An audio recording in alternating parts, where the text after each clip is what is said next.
1절에서 13절 말씀입니다. 한 절씩 교독합니다. 여호와께서 모세에게 말씀하여 이르시되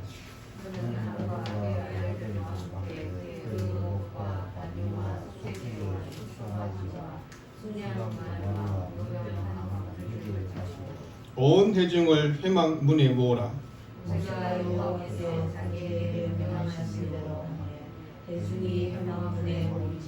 모세가 회중에 이르되 여호와께서 행하라고 명령하신 것이 이러하니라 하고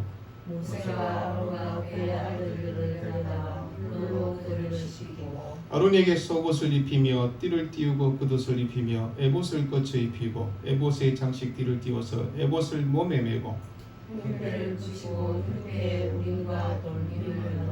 그의 머리에 관을 씌우고 그 관 위 전면에 금패를 붙이니 곧 거룩한 관이라 여호와께서 모세에게 명령하신 것과 같았더라.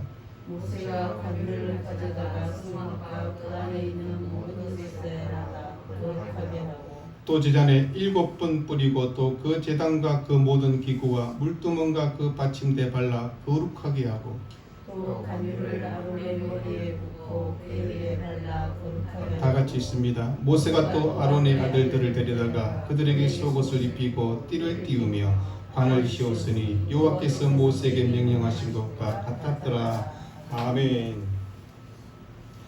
아론의 제사장 위임식이란 제목으로 말씀을 나누기를 원합니다. 레위기 8장은 제사장 위임식입니다. 여러분 한 번씩 보셨거나 목사 위임식, 장로, 집사 위임식 그런 것들이 있지 않습니까? 여러분 레위기 1장에서 7장까지는 구약 시대에 이루어졌던 가장 중요한 5가지 제사에 대해서 말씀했습니다. 그리고 8장부터 10장까지는 제사를 주관하는 제사장이 어떻게 취임하는지 그걸 우리에게 보여주고 있습니다. 오늘 8장은 제사장의 취임식과 위임식을 우리에게 보여주고 9장에서는 제사장이 드리는 첫 번째 제사의 장면을 보여줍니다. 그리고 10장에서는 제사장직을 잘못 수행했다가 하나님 앞에 어떤 일을 당했는가를 우리에게 보여주고 있습니다. 여러분 구약시대 가장 고결하고 명예로운 직분이 뭐냐라고 얘기하면 제사장이다 라고 얘기할 수 있습니다. 여러분 신약시대도 구약시대 제사장을 어떻게 생각했는가를 히브리서 5장 4절에 이렇게 말씀합니다. 이 종기는 아무도 스스로 취하지 못하고 오직 아론과 같이 하나님의 부르심을 받은 자라야 할 것이니라 그렇게 얘기합니다. 하나님께서 불러주셔야만 된다는 것입니다. 여러분 아론은 첫 번째 대제사장입니다. 그런 부름을 받고 그리고 아론의 아들들은 제사장이 되는 것입니다. 아론같이 부르심을 받아서 제사장 자리에 취임한다는 것은 정말 이 종기는 아무도 스스로 취하지 못한다는 말씀처럼 너무나 존귀한 일이었다고 얘기하는 것입니다. 명예스럽고 고귀한 것이고 그래서 하나님과 사람 사이의 중보자의 역할을 감당하는 귀한 직분을 우리에게 허락해 주셨다고 얘기합니다. 물론 지금 우리는 다 같이 제사장입니다. 만인 제사장, 특별한 제사장이 누가 있는 게 아니라 모든 성도는 다 제사장이다 그렇게 얘기합니다. 베드로 사도는 너희는 산돌같이 신령한 집으로 세워지고 예수 그리스도 말미암아 하나님이 기쁘게 받으시 신령한 제사를 드릴 거룩한 제사장이 될지니라. 여기서 너희란 말은 제사장을 얘기하는 방식이라 모든 성도들이 다 하나님의 제사장이다 라고 얘기합니다. 그러면 초대교회에 흩어져 있던 모든 그리스도를 향해서 베드로가 편지를 쓰면서 너희는 예수 그리스도 말미암아 하나님 앞에 거룩한 제사를 드릴 제사장이 될지니라 그렇게 합니다. 제사장이 되어야 된다 라고 말씀했습니다. 그런가 하면 그러나 너희는 택하신 족속이요 왕같은 제사장들이요 거룩한 나라요 그의 소유된 백성이다 라고 그렇게 얘기합니다. 하나님의 모든 백성들은 거룩한 나라의 한 부분이고 하나님의 백성들이고 왕같은 제사장이다 라고 그렇게 말씀합니다. 좀 특별한 사람, 특별한 지도자만이 제사장이 아니라 하나님의 자녀는 모두가 하나님 앞에 백성이며 거룩한 제사장이며 왕같은 제사장의 사역을 감당해야 된다라고 얘기하는 것입니다. 계시록 1장에 또 충성된 정인으로 죽은 자들 가운데서 먼저 나시고 땅의 임금들의 머리가 되신 예수 그리스도 말미암아 은혜와 평강이 너에게 있기를 원하노라. 우리를 사랑하사 그의 피로 우리 죄에서 우리를 해방하시고 그의 아버지 하나님을 위하여 우리의 나라와 제사장으로 삼으신 그에게 영광과 능력이 세세토록 있기를 원한다라고 했습니다. 우리를 죄에서 해방하시고 용서해 주시고 그것으로 끝나는 것이 아니라 새로운 인생으로 살아가도록 하나님께서 인도하셨다라고 그렇게 얘기합니다. 오늘 우리가 읽었던 이 본문은 이스라엘 역사에 단 한 번뿐인 이 귀한 사역을 우리에게 보여주고 있는 것입니다. 출애굽기 25장부터 민수기 10장까지는 한 권으로 봐도 된다라고 그렇게 말씀했습니다. 근데 출애굽기 25장에서 40장까지 보면 성막과 또 성막에 일할 제사장의 의복과 또 제사를 어떻게 해야 되고 또 그것을 어떻게 제작해야 되는가 뭐 이런 얘기를 하고 있습니다. 그러다가 출애굽기 32장과 34장까지 보면 이러한 흐름에 대해서 아주 단절시키는 잘못된 사건들을 우리에게 소개하고 있는 것을 보게 됩니다. 다 설교를 들었지만 금송아지 사건입니다. 이 금송아지 사건 앞에 모세의 중재에 따라서 시내산 언약이 회복되고 있는 것도 말씀하고 있습니다. 그러나 금송아지 사건에 연루된 아론 그리고 그가 과연 하나님 앞에 어떻게 용서받았을까?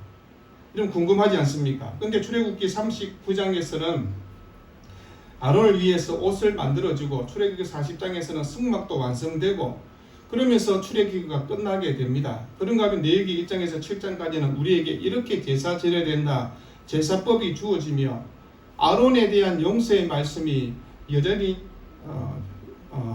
어떻게 해결됐는지 알 수가 없습니다. 그런데 우리가 레위기 8장을 보면서 여기에 대한 답이 주어지고 있다는 것입니다. 8장 36절 보면 아론과 그의 아들들이 여호와께서 모세를 통해 명령하신 모든 일을 준행했다라고 그렇게 얘기합니다. 하나님과의 관계가 회복되었고 용서받았다는 것. 그래서 하나님 앞에서 성전의 제의를 주도할 대제사장으로 위임받았다라고 얘기하는 것입니다. 그래서 이 레위기 8장은 출애굽기 32장에서 야기된 긴장의 모든 것들이 해결되는 그런 장이라고 할 수 있을 것입니다. 그리고 레위기 9장에서는 대제사장으로 위임받은 아론이 첫 제의를 충실하게 행하는 것들이 나와 있습니다. 10장은 그의 아들 나답과 아비누가 여호와 하나님의 법을 따르지 아니함으로 어떤 일이 일어나는가를 대비시켜서 우리에게 말씀하고 있습니다. 레위기 8장에서 10장은 연속적인 내러티브를 보여주고 있는데 출애굽기 32장에서 34장은 이어받고 있다라고 해도 충분히 가능합니다. 우리가 출애굽기 1장에서 7장까지 다 읽었지 않습니까? 그런데 여기서 보면서 우리가 다른 장의 어떤 문학의 어떤 그런 모습을 보게 되는 것입니다. 레위기 8장에서 10장을 보면 유예 기법이라는 문학적 말씀이 나와 있습니다. 유예란 것은 우리가 아는 것처럼 실생활의 천이 함께 볼 수 있는 일들입니다. 예를 들어서 만약 수진이가 아빠를 위해서 생일 선물을 준비했다 그러면 아빠 보는 앞에서 생일 선물을 들고 들어가지는 않을 것입니다. 아빠를 모르게 서프라이즈 하기 위해서 선물을 숨겨놨다가 생일날 아빠에게 그것을 밝히지 않습니까? 그 기간 동안 유예시켜 놓는 것. 선물은 준비되어 있지만 아빠가 알 때까지 이렇게 잠시 보류시켜 놓는 것. 그걸 우리 흔히 할 때 유예 기법 그렇게 얘기를 합니다. 신약성경 누가 8장에 봐도 그런 말씀이 유예 기법이 나와 있습니다. 우리가 알고 있는 회당장 야이로 딸이 죽어간다는 얘기를 듣습니다. 근데 8장 40절 이하의 사건이 시작되는데 8장 43절과 44절 보면 43절 40절까지 야이로 딸 얘기가 나오다 갑자기 12의 혈루증을 앓는 여인의 사건으로 다시 이야기가 전됐다가 다시 그러니까 쉽게 말하면 하나님께서 오셔서 예수님이 이 땅에서 어떤 일을 보여주시면서 야이로 딸에 대한 얘기를 하다가 갑자기 12의 혈루증 앓는 사람을 얘기하는 다른 말씀이 나왔다가 그래서 이야기가 일탈되는 그런 장면이 나옵니다. 그러다가 누가복음 8장 49절에 다시 야이로의 딸로 이야기되고 있는 것을 보게 됩니다. 이런 예수님의 치유를 함께 강조하는 것을 흔히 말하는 일탈 기법이라 그렇게 사용합니다. 그래서 문학적 유해 기법을 쓰고 있는 것들을 보게 됩니다. 오늘 본문도 그런 것을 보게 됩니다. 아론과 그의 아들들이 대제사장과 제사장으로 위임받는 의식에 대해서 이야기하면서 7장까지 보여준 그 규정의 연속이 아니라 내러티브는 다시 한번 일련의 사건을 다시 한번 기술하고 있는 것들을 보게 됩니다. 우리는 흔히 내기를 보면서 법조안 같다는 생각을 갖습니다. 이렇게 해야 된다는 것들을 보면서 이게 뭘까라는 생각을 갖습니다. 그러나 내기는 역사적 배경 가운데 우리에게 율법이 주어지고 있고 그리고 모세 오경인 토라 교훈을 통해서 우리에게 말씀하고 그래서 우리에게 중요한 것은 오늘 이 8장을 통해서 이스라엘 백성의 역사의 전환점을 우리에게 보여주고 있다는 것입니다. 여러분, 성막이 제1을 주관하는 그런 책임자들 모세가 함께 그 지시에 따라서 공식적으로 위임하는 사건이라고 그렇게 얘기하는 것입니다. 미식한 성막이라는 뜻입니다. 거주한다, 거처하는 것입니다. 오헬, 모헤드 그랬습니다. 오헬은 천막이 됩니다. 모헤드는 만남입니다. 여러분, 하나님의 거처로서의 성막이 아니라 이스라엘 백성과 만남의 장막이 있는 곳이라고 그렇게 얘기하는 것입니다. 하나님이 자신의 백성과 함께 교제하는 장소를 허락한 것, 이게 성막이라는 것입니다. 여러분, 이런 그런 명령을 따라서 오늘 이런 행사가 치루어지고 있다고 얘기하는 것입니다. 그러면 대제사장의 위임식 하면서 우리가 떡을 보면 그 목사 위임식 할 때도 순서가 있지 않습니까? 또 설교도 있고 축사도 있고 격려서도 있고 또 목사 안수식도 있고 여러 가지 행사를 하게 됩니다. 근데 오늘 이런 위임식 가운데 신적 기원이 어떻게 임하게 되는가를 오늘 성경은 4가지로 이렇게 설명하고 있습니다. 첫째는 씻는 부분, 씻음에 대해서 나와 있습니다. 두 번째는 옷을 입힙니다. 세 번째는 기름 부음 입고 그리고 나머지는 합의 희생 제사로 그렇게 나누어져 있습니다. 8장 6절에 씻는다는 것이 무엇일까요? 그럼 그들을 씻긴다는 것은 물로 씻겨서 정결하게 했다는 것은 죄로부터 깨끗하게 된다는 것을 얘기하는 것입니다. 출애굽기 19장에서 제사장의 나라와 거룩한 백성이 되기 위해서는 하나님 앞에서 물로 씻고 시내살 기술에 도열하고 있는 것들을 보게 됩니다. 그래서 출애굽기 19장 10절에 여호와께서 모세에게 이르시되 너는 백성에게 가서 오늘과 내일 그들을 순결하게 하며 그들에게 옷을 빨게 하고 라고 그렇게 얘기합니다. 제사장으로 취임하기 전에 깨끗이 씻으라 그렇게 얘기합니다. 그것은 죄의 씻음을 얘기하는 것입니다. 여러분, 두 번째는 무엇입니까? 옷을 입혔다라고 그렇게 합니다. 똑같이 설교를 드리면서 제가 한번 얘기했습니다. 제사장의 옷이 어복이 무엇인가에 대해서 한번 설교를 했습니다. 여러분, 대제사장으로서 어관을 정죄했다. 속옷, 겉옷, 띠, 에봇, 장식띠, 흉패, 우림과 둔님, 관, 금패 등 있었습니다. 그래서 흉패에 보면 12보석을 새겼고 그래서 이스라엘 12지파를 상징한다 그렇게 했습니다. 이 보석들은 이스라엘 아들들의 이름대로 12이라 보석마다 12지파의 한 이름씩 도장을 새기는 법으로 새기고 라고 했습니다. 유 앞에서 거룩한 직분을 감당하기 위해서 이스라엘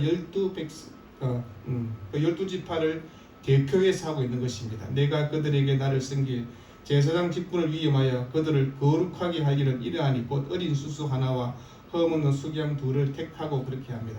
여러분, 영광스러운 이른 찬란한 옷을 하나님께서 입혀주시면서 대제사장직을 감당하라는 것은 무엇입니까? 하나님의 성결한 백성으로 살아라고 그렇게 얘기하는 것입니다. 코데시 라도나이란 말은 여호와께 성결이란 말입니다. 여러분, 그 제사장의 옷에 이렇게 되습니다. 코데시 라도나이란 말이 붙어있는 것입니다. 여호와께 성결. 그래서 너는 또 순금으로 표를 만들어 도장을 새기는 법으로 그 위에 새긴 여호와께 성결이라고 하고라고 해서 제사장 옷에 그것을 붙이는 것입니다. 여러분, 거룩이라는 하나님의 속성으로 이스라엘 백성 앞에 대표성을 갖고 하나님 앞에 나아가는 것을 얘기하는 것입니다. 세 번째는 기름 부음이 있습니다. 10절에서 12절까지입니다. 그래서 성막과 거기 있는 부속기구에 기름을 발라서 거룩하게 한 후에 그리고 모세는 관유를 아론의 머리에 부음으로 그를 거룩하게 했습니다. 아론에게는 성경 보니까 기름을 머리에 부었다 그러고 아론의 아들들에게는 이마에 기름을 이렇게 묻혔다 이렇게 되어 있습니다. 그래서 조금은 다르게 나와 있는 것들을 보게 됩니다. 우리가 아는 다윗이 이스라엘 왕으로 그렇게 기름 부을 때 어떤 일이 있은가를 사무엘상 16장에 이렇게 얘기합니다. 사무엘의 기름 불병을 가져다가 그의 형제 중에서 그에게 부었더니 이날 이후로 다윗이 여호와의 영에게 크게 감동되니라. 사무엘이 떠나서 라마로 갔다라고 그렇게 됐습니다. 그러면 아론이 기름을 이렇게 부었는 그런 의식을 통해서 성령의 기름 부으심을 하는 것입니다. 우리가 안수식을 하잖아요.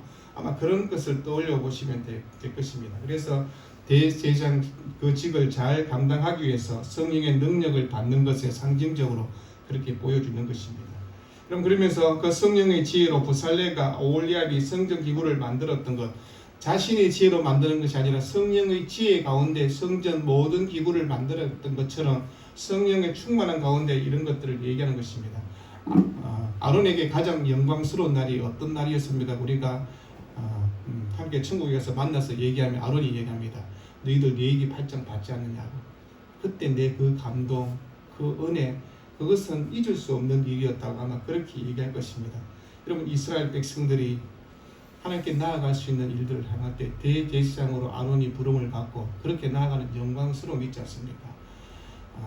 저도 목사 안수식을 받을 때 그냥 목사 안수 그냥 남들 하는 행사니까 그렇게 할 수 있을 것입니다. 그런데 나름대로 다 생각이 있지 않습니까? 이 거룩한 의식을 통해서 내가 어떤 목사가 되어야지 라고 그렇게 생각하고 기도하고 그 의식에 참여하는 것입니다. 아론도 동의를 했을 거라고 생각을 갖는 것입니다. 아론이 물로 씻음을 받고 거룩한 옷을 입고 그러면서 하나님 앞에 이제 기름 부음만 그런 의식을 행하게 되고 그러면서 이제 출애굽기 32장에 있었던 금송아지 사건 거기에 대해서 하나님 앞에 정말 잘못된 삶을 살았던 것을 늘 마음속에 갖고 있었던 것들이 말끔히 해결되는 그런 복된 시간이었다고 얘기할 수 있을 것입니다. 여러분, 하나님께 인정받는다는 것이 무엇일까요? 그런 의식들을 통해서 우리가 죄인이었는데 함께 예수 믿으면서 세례 받으면서 죄 씻음을 받지 않습니까? 세례 의식을 통해서 그렇게 하고 또 우리가 그 직분을 받을 때 집사, 장로, 목사 이런 직분 받을 때 안수 받으면서 우리가 내가 하나님의 성령 기름 부으심을 통해서 내가 살아가야지 그런 생각을 갖게 된 것입니다. 죄인인 우리를 들어서시는 하나님의 은혜, 죄인된 우리, 허물과 죄뿐인 우리를 들어서시는 하나님의 나라를 위해서 사용해 주신다는 그것을 기쁘게 느끼면서 그렇게 나아가는 것을 얘기하는 것입니다. 여러분, 이런 하나님의 은혜를 우리가 연속적으로 받을 수 있다라고 얘기하는 것입니다. 아론은 분명히 대제사장으로 삼으신 하나님께서 우리에게도 동일하게 제사장으로 살아갈 것을 얘기하고 있는 것입니다. 하나님의 은혜를 깨달았다면 그 큰 은혜와 하나님 크신 첫사랑을 생각하면서 우리의 생을 마치는 순간까지 하나님을 기쁘게 하는 삶으로 특별히 거룩한 삶으로 살아가야 된다고 얘기하는 것입니다. 그래서 레위기 8장에서 제시된 아론과 그의 아들들에 대한 이 대제사장 위임식에는 물로 씻고 옷을 입고 기름 붓고 그러고 난 다음에 희생 제사를 드리는 것을 보게 됩니다. 오늘 우리가 성경을 다 읽지 않았지만 거기에 대한 본문의 말씀 14절부터 쭉 그렇게 나와 있습니다. 희생 제사의 절차는 먼저 속죄제를 드립니다. 14절에서 17절까지 그리고 18절에서 21절은 번제를 드립니다. 22절과 29절은 위임식의 화목제로 그렇게 순서가 나와 있는 것을 보게 됩니다. 레위기 1장에서 7장에 드려진 그 제사의 순서를 따라 드립니다. 각자의 절차에 그러나 조금의 차이점은 있지 않습니까? 속죄제, 정결제라고 할 때 이거는 수송아지는 간, 콩밥, 기름만 번제단에 불사를 수 있었습니다. 번제는 수양은 내장과 정강이를 씻은 후 전체를 번제단에 불살하게 되고요. 위임식의 수양은 간, 콩밥, 기름, 오른쪽 뒷다리를 무교병 등과 함께 제단 위에서 불사도록 그렇게 하는 것을 보게 됩니다. 그럼 위임식이라는 그런 용어에서 알 수 있듯이 마지막 위임식 장면의 레위기 8장의 모든 의식의 절정을 이야기하고 있는 것을 보면 위임하다. 그럼 밀레 야드라는 히브리어는요, 그들이 손에 들려진 것도 있는 회중에 보는 것들 모든 것들을 하나님께 드려지는 것을 얘기하는 것입니다. 그래서 아론과 그의 아들들이 드린 위임식의 예물 중에는 그래서 모세는 위임식의 수양의 가슴을 그래서 함께 모세 목으로 취할 수 있다라고 그렇게 얘기합니다. 이는 모세가 그 가슴을 가져다가 요 앞에 흔들어 요제를 삼았으니 이는 위임식에서 잡은 수양주 모세의 몫이라 여호와께서 모세에게 명령하신 것 같았더라. 여러분, 이것을 통해서 이 위임식의 화목제라는 것도 알 수 있는 것입니다. 그래서 이 세 가지 제사를 통해서 이 제사 의식, 안수 의식, 보살 의식, 피처리 의식 이걸 통해서 하나님께서 이 제사장의 직분을 어떻게 해야 되는가를 보여주고 있는 것입니다. 여러분, 피처리 의식을 통해서 아마 아론은 오른쪽 깃불이 오른쪽 엄지 손가락, 오른쪽 엄지 발가락에 그렇게 발랐다고 8장 23절과 24절에 나와 있습니다. 이 말은 몸 전체를 바른다는 그런 제유적 표현을 하고 있는 것입니다. 대표성을 갖고 하는 얘기입니다. 피를 제단 뿔에 발랐다 그렇게 얘기합니다. 그리고 피를 몸 일부에 발랐다. 이 말은 성별했다는 것입니다. 구별하였다라고 그렇게 얘기합니다. 아마 이런 공제로 속죄제, 번제, 화목제를 드리면서 아론과 그의 아들들은 제단에서 정결과 헌신과 성별의 의미를 깨닫게 되실 것입니다. 여러분 우리가 매주일 하나님께 드리면서 그런 의식의 제사가 다 포함이 되어 있습니다. 사제를 기르고 헌신의 찬송을 드리고 말씀 앞에 결단의 기도와 찬송을 드리는 것, 이 모든 것들이 이 안에 포함이 되어 있는 것입니다. 레위기 8장의 위임식에 쓰였던 준비물 보면요, 어복, 관유, 속죄제의 수송아지, 수양 2마리, 무교병, 한강줄이 이런 것들이 있습니다. 그러면서 그런 품목들 하나하나를 다 우리에게 자세하게 설명하고 있는 것들을 보게 됩니다. 우리는 아니 나하고 상관이 없는데 이런 것들 왜 이렇게 자세히 기록했을까? 상관이 있습니다. 하나님께서 우리의 삶에 대해서 이런 위임식을 할 때 수양을 드릴 때는 어떻게 해야 되는가를 설명할 때 무교병 한 광주리 안에 기름 섞은 떡과 전병이 포함되어 있다 했습니다. 그래서 수양은 그 용도가 밝혀지지 않았지만 아마 그 내용을 통해서 알 수 있는 것은 번제와 화목제를 위해서 드려진 제물이라고 얘기하는 것입니다. 그리고 14절 이하에 따르면 수송아지의 속죄 제물로 사용된 이것은 아론과 그의 아들들에 대한 죄를 사기 위한 제물이었을 거로 그렇게 생각합니다. 우리가 단어 자체 하나하나에 어떤 의미가 있다는 것입니다. 말씀의 의미도 있고 거기에 한 단어에 한 짐승 어떤 것들 모든 것들이 우리에게 있는 것입니다. 그래서 속죄 제물은 누군가의 죄를 살기 위해서 제물로 드려졌던 것. 그럼 수송아지의 피를 얘기하면서 8장 15절에도 모세가 잡고 그 피를 가져다가 손가락으로 그 피를 제단의 네 귀퉁이의 뿔에 발라 제단을 깨끗하게 하고 그 피는 제단 밑에 쏟아 제단을 속하여 거룩하게 하고, 물론 여기는 제단은 분향단을 얘기하는 것이 아니라 번제단이라고 얘기할 수 있을 것입니다. 그래서 피를 제단에 다 쏟게 합니다. 분향단의 위치는 성소의 제사장들이 위임식 위에 들어갈 수 있습니다. 그냥 들어가는 것이 아니라는 것을 얘기하는 것입니다. 그래서 15절은 수송아지 피, 그래서 제사장의 죄와 관련된 것을 얘기할 때 하나님께 번제단의 제사를 드렸다는 것을 얘기하는 것입니다. 여러분 속하여라고 그렇게 얘기합니다. 키페르 말은요, 속하다 뭐 그렇게 알려져 있습니다. 근데 이 키페르는 우리에게 특별한 의미가 두 가지로 얘기할 수 있을 것입니다. 하나는 오염을 제거하다, 또 다른 하나는 속죄하다입니다. 키페르, 속하여졌다는 말은 우리의 죄 가운데 있는 것들을, 우리의 오염된 것들을 제거하고 속죄받았다고 얘기하는 것입니다. 우리의 신앙의 삶의 자리에서 잘못된 것들이 있지 않습니까? 그것들을 속하여야 되는 것입니다. 그래서 그것들을 제거해야만 하나님 앞에 나아갈 수 있다라고 그렇게 얘기하는 것입니다. 여러분 제사장의 그 죄를 속기 위해서 속죄 제사는 레위기 9장에 잘 나와 있는 것들을 보게 됩니다. 15절 보니까 그 피는 제단 밑에 쏟아 제단을 속하여 거룩하게 하고 그렇게 했습니다. 정결하게 해라고 얘기하는 것입니다. 여러분 우리가 레위기를 읽으면서 놓쳐서는 안 될 사항들이 오늘 이 본문의 말씀에 잘 나와 있지 않습니까? 하나님 앞에 언약 백성으로 어떻게 살아야 되는가를, 하나님 앞에 죄의 문제도 속하여지고 우리의 모든 죄의 잘못된 것들을 제거하고 속죄받은 백성으로 주 앞에 나아가야 된다고 얘기하는 것입니다. 출애굽기 보니까 29장에 내가 이스라엘 자손 중에 그하여 그들의 하나님이 되겠다. 그들의 하나님이 되신 하나님께서 우리에게 요구하시는 것이 무엇입니까? 거룩해야 된다라고 그렇게 얘기하는 것입니다.